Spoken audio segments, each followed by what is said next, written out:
جدعان انا بقالي كتير عمال اصور، واكتشفت ان انا في الاخر ما ما كنتش بسجل. ماشي، الساعة 5 دقايق، الساعة 6 ايه.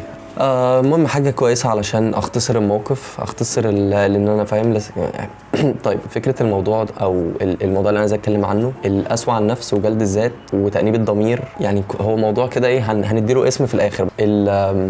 اللي خلاني اتكلم في الفيديو ده، اللي خلاني اعمل الفيديو ده، موقف المفروض ان هو عابر، بس انا اكتشفت ان هو مش عابر، لان قصه حياتي اصلا يعني تختزل، او ثانيه واحده عشان الصوت. قصه حياتي اصلا تختزل في السطر ده. انا بجلد ذاتي، يعني انا بمسك نفسي كده ببهدلني. عملت غلط بقى، يوم كان ماشي بطريقه معينه وانا ما وصلتش للنقطه اللي انا عايزها بالظبط. كان في حاجه والمفروض ان الحاجه دي ما اتعملتش بشكل باحسن طريقه ممكنه. انا بحمل نفسي مسؤوليه كل حاجه، يعني اي حاجه حصلت دي وش مسؤوليتي. لا انت كان ممكن تعملها بالطريقه الفلانيه.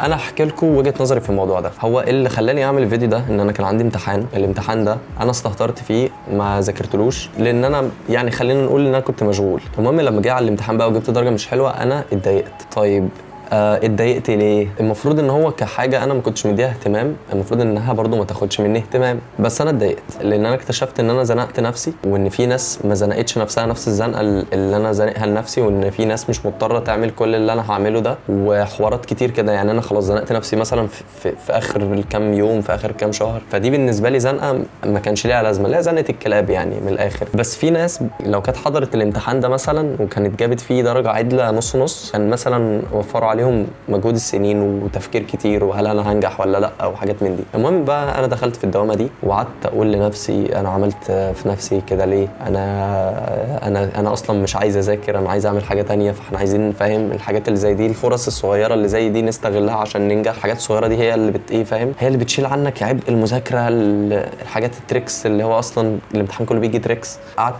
خدت نفسي غسيل ومكوى، وده اللي بيحصل لي عامه. بس هو الموقف بالنسبه لي مش مجرد امتحان، لان انا حرفيا طول حياتي كده، طول حياتي انا بحمل نفسي مسؤوليه اي حاجه انا ما كنتش عايز اوصل لها. بس انا مش متضايق من الموضوع ده تماما، لان انا لو انا مش حاسس ان انا متحكم في حياتي، او ان انا اللي كنت سبب في حياتي، اعتقد ان انا حياتي كانت هتبقى تعيسه وهعيش في دور الضحيه 24 ساعه. فانا محتاج بقى اشوف انا اقدر اعمل ايه دلوقتي. ان انت بتتقبل الموقف الصعب اللي حصل لك ده، واللي هو انت ماشي، انت حطيت نفسك في بوزيشن او في مكان انت ما كنتش حابب تحط نفسك فيه، بس ده احنا دلوقتي في المكان ده. يعني بتشوف انت المفروض عارف انت اللي هو انت بتدفع الضريبه، انت لازم تدفع الضريبه. ما ينفعش مثلا تقول طب انا اصحابي مثلا ما كانوش مضطرين مثلا يعملوا حاجه زي دي، وانا اضطريت اخد الطريق الصعب. هم ليه مش واخدين الطريق الصعب؟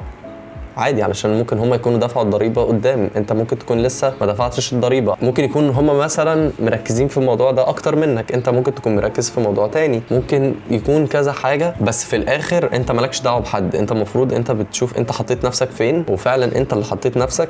تقبل ان انت اللي حطيت نفسك، علشان تعرف تتيك اكشن لازم تكون انت المسؤول عن حياتك. فكره ان انت اصلا انا ده انا حصل لي كده واعمل ايه يا ربي، ده انا محطوط في بوزيشن وحش قوي. انا عن نفسي ما بحبش الفكره دي، ما بحبش اقول الكلمه دي. ده اصح حاجه ولا لا؟ بس اعتقد ان هي اصح حاجه. يعني انت دلوقتي لو انت مش متحكم في حياتك، او انت لو بتقول ان انا محطوط عليا مش عارف ايه، صدقني انت لو مقتنع من جواك ان انت تقدر تعمل اللي انت عايز تعمله ده، هتلاقي لها طريق. بس ان انت مثلا تقول صحابي مش مضطرين يعملوا البتاع اللي انا عايز اعملها دي، ممكن عشان هم انا بقول لنفسي كده، ممكن يكونوا هم دفعوا الضريبه بشكل تاني، ممكن هم فعلا يكونوا كانوا بيذاكروا اكتر منك مثلا، ما عندهمش يعني مش شرط ما عندهمش اهتمامات تانية مثلا، بس ممكن يكونوا هم عادي، هي دي الحياة. هم انت محتاج تعمل حاجات غيرك ما بيعملهاش عادي، لان مش شرط كلنا هنكون بنعمل نفس الحاجة يعني. دي الرسالة اللي انا كنت بقولها لنفسي لما كنت واقف في الزوم بتاعت اللي هو انا حطيت نفسي في بوزيشن وحش. ماشي خلاص، هل انت مضطر تعدي من البوزيشن ده ولا لا؟ ايوه انا لازم اعدي منه. طب قدامنا خطوات ايه نعملها؟ فانت بتتقبل فكره اللي هو خلاص بقى انا في البوزيشن ده، يبقى لازم اشوف حل اطلع من البوزيشن ده. يعني اصلا انت لو انت عايز تعمل حاجه، او لو انت كنت يعني متضايق اهوت ان انت مثلا ما جبتش الدرجه الفلانيه، على فكره الموضوع عامي جدا، انت ممكن تطبق على اي حاجه في حياتك. مش مثلا بتقعد مكتئب وعلشان انت طبعا ما عملتش حاجه فبتكتئب اكتر، فبالتالي انت مش هتعمل حاجه لان انت مكتئب جامد فبتكتئب اكتر، فاهم؟ فتخش في سيركل اللي هو انا ما بعملش حاجه عشان انا مكتئب، ولما ما عملتش حاجه اكتئبت اكتر، وهكذا يعني. يعني بس اتمنى يكون الموضوع بيميك اني سنس لاي حد، و لو عجبك الكلام اللي انا بقوله ده، او لو انت مؤيد للكلام ده، او لو عندك ابروتش تاني، او عندك حاجه تانيه بتمشي عليها، او مايند سيت مثلا تانيه، قول لي. بس شكرا ان انتوا اتفرجتوا لحد هنا، ولو عجبك الفيديو اعمل لنا فولو على الحاجات دي، واشوفكم في فيديو جديد.